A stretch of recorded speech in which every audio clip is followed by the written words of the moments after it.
響我哋兒童節之前呢，我記得我哋學堂嗰陣時假期嚟嘅，佢有個印度人，佢就俾人哋追殺，去唔響學堂，但係因為我哋以前學堂嘅後邊係可以爬入嚟嘅，個印度人佢就走咗嚟學堂，佢爬咗入嚟，點不知呢，就俾人哋斬斷個手，就死響女廁嘅手響籃球場，但係嘅屍體係向女廁。過後就兒童節啦。我唔知兩件事有冇拉能啦。咁樣兒童節嗰陣時咧，我哋就成班朋友去佈置啦。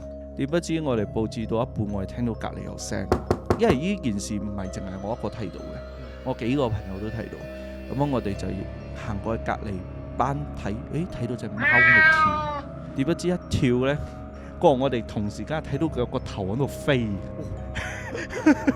係咪嘅？真嘅。咁你哋隔離咧係咪女廁？唔係，個女廁係響好遠嘅，但係咁啱係呢個 case 係響嗰件事發生過後。隔幾耐喎？應該我睇有3個月到半年噶啦，因為如果我哋啱啱斬嘅嗰幾個月，我哋邊度仲敢夜晚去？我真係啱啱斬得又好似。佢係隔咗好耐下，但係係同一年嚟嘅。